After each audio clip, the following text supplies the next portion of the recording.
The first theme that I'm going to discuss is in Anita and Me, and I think the themes that I found in this clip are isolation and exclusion, and I could denote them in like loads of different ways. I could denote that she sings, when she gets up to sing, she sings the Indian song with a Birmingham accent, and she can't perform like the same way all the other Asian kids can.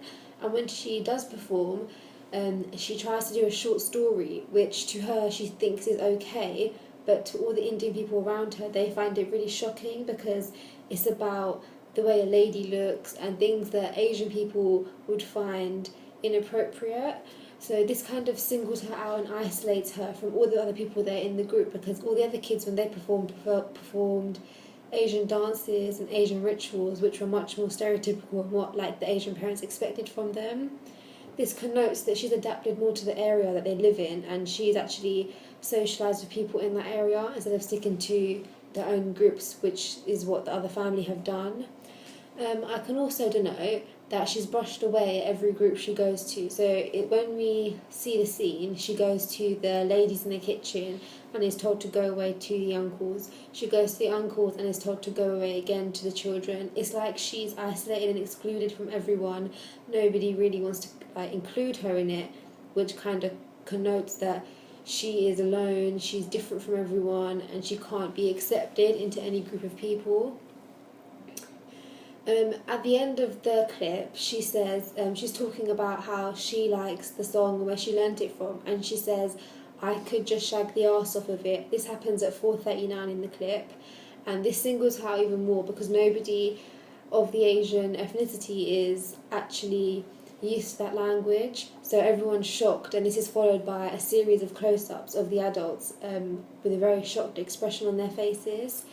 And this just shows how disgusted they are, and it excludes her even more because no one uses that language, but she has, so it excludes her even more from the group. This theme isn't represented harshly, it's represented in like a very humorous manner. It's made so the audience can laugh at it, and they feel sympathy for her, but it's in a humorous way, so it's not very hard hitting. It's quite a humorous scene. It's basically just a joke for the audience. And I also think that the background diegetic music is like an Indian sort of music running throughout the whole piece, which kind of represents the ethnicity that's being shown, and also I think singles her out even more and emphasises how isolated she really is and how she's struggling to fit into that typical Indian girl image because she knows she can't, and no matter how hard she tries, she can't fit into the stereotypical image. So that's Anita in Me. Isolation exclusion, and I think I could use this in my British opening sequence.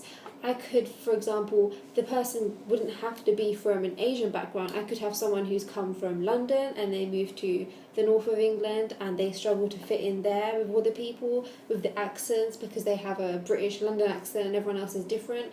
I think it'd be good to kind of change this a little bit more, and I could have maybe a girl or boy character who is from a bad background, has a broken family, and is living in a state of poverty, going to a normal school in an area which is kind of higher than their class.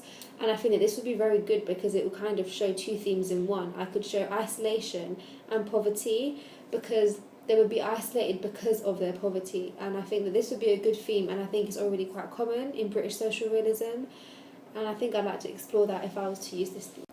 The next theme that I'm going to be looking at is racism, and I picked This Is England to look at because I feel the clip I've chosen looks at racism in a really harsh way, and it's really direct and quite brutal and like hard to watch, and it shows racism really strongly. It's denoted by the extreme language that's used throughout and the actions that are taken towards the coloured guy. Basically in the scene, there's a young white boy who comes to a shop which is owned by an Asian man, and he asks to buy cigarettes and alcohol, which obviously he isn't able to buy because he's underage, but once he's told no by the Asian man, he calls him racist words, and basically his family comes in. We're unsure whether the man is his dad or not, but family comes in, a group of white men, and they take all the Asian man's stuff, his alcohol, boxes of sweets, and just walk out, and they basically just terrorise him and tell him that they can come back anytime they want to. And I think that the racism is like, I can denote the racism because the extreme language is used throughout, and the continuous term of like racist terms which are quite hard hitting for the audience, and especially like myself, I found it quite hard to watch because it was really like kind of scary in a way. And I could also denote the young white boy who came into the shop and the language he used and the way he spoke to the brown man connotes how people during that time were taught from a very young age that if you're white, you're good, and if you're brown, black, or any other colour, then you should be racist towards that person because they're not worthy or they don't deserve to be here or something like that. I can connote that there was a knife put against the brown man's throat, which connotes that he's basically seen as not human, someone who doesn't have rights, someone who doesn't belong in the country, which is really shocking. Like, for me to watch that in this time is like really shocking because we live in a very multicultural kind of area and stuff. This theme is represented like really brutally. It's not like sugar coated or anything. The language is shocking. It's not light-hearted or humorous at all, and it's meant to be hard hitting for the audience.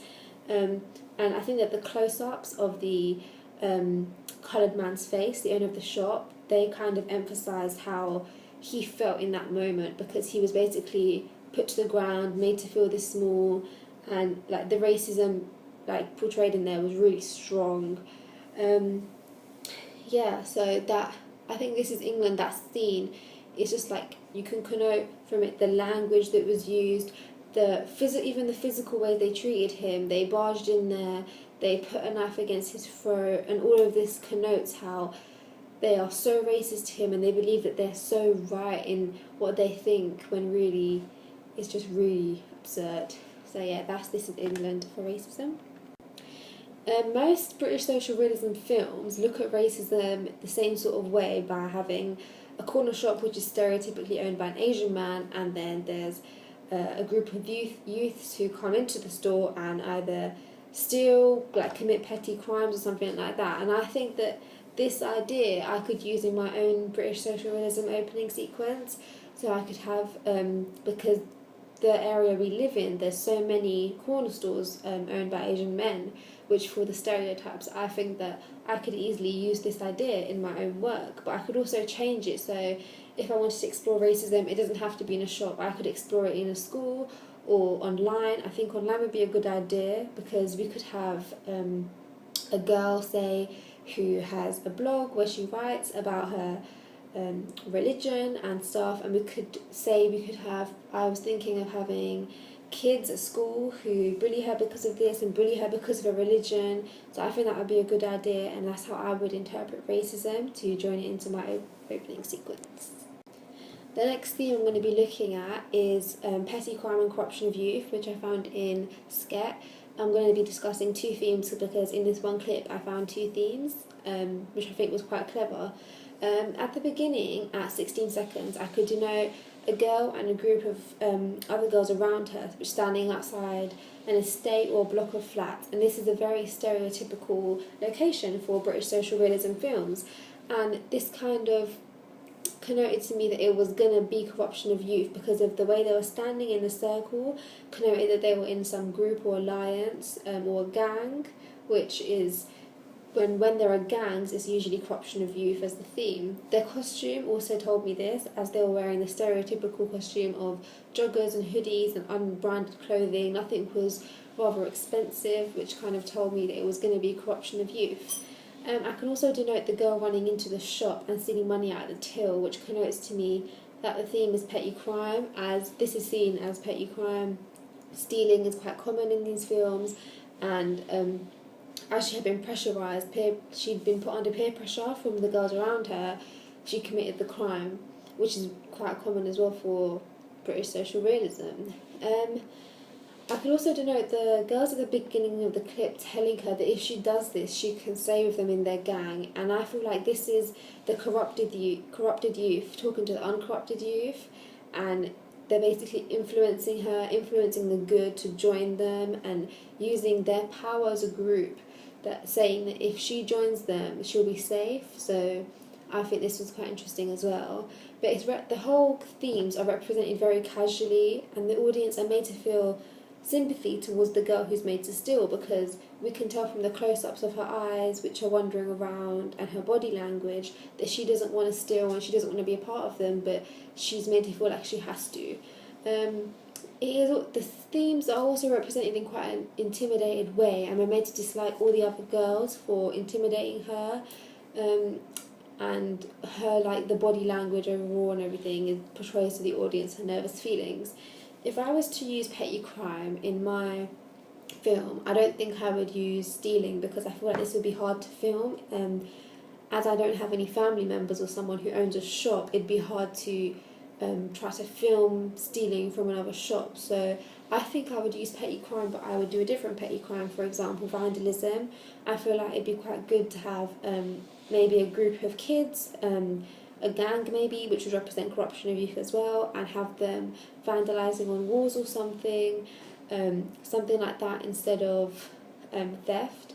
And for corruption of youth, I feel like I could also just have a gang of kids walking the streets, dropping litter and just causing havoc, making loads of noise at night, and just pressurizing other kids to join them. And I think that would be quite easy to do because I have all them resources, and it will also be effective because those are common in the genre that I'm exploring.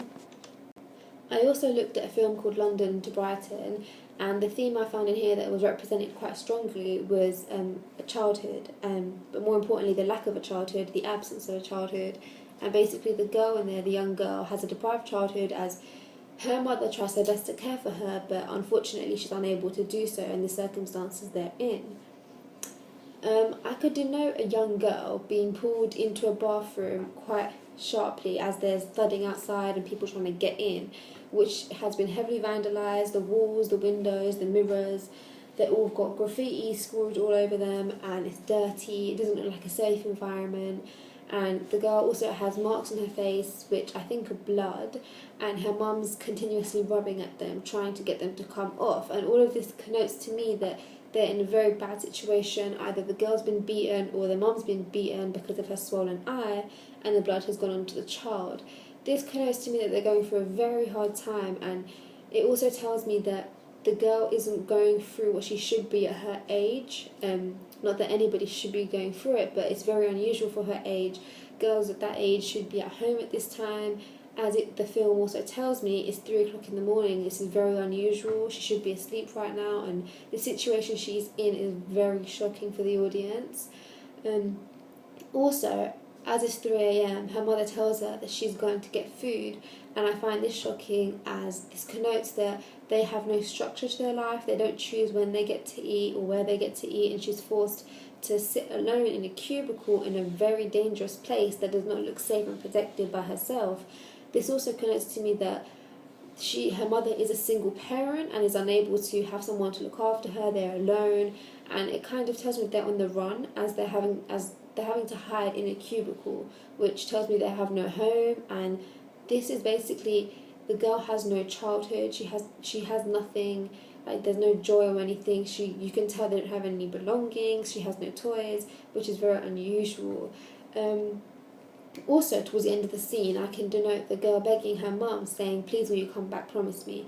And the mum says she will come back. And this connotes to me that the girl was used to being abandoned, and at such a young age, this is really unusual.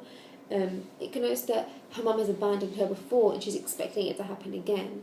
I think that this is represented in a really harsh way. Like, this is just the opening sequence of London to Brighton, and it's a smash mouth opening. It's really like in your face, and it's not expected. The visuals that are used, it takes you straight into the storyline, and nothing is sugar-coated, so the audience are made to feel a lot of sympathy for both the girl and the mother.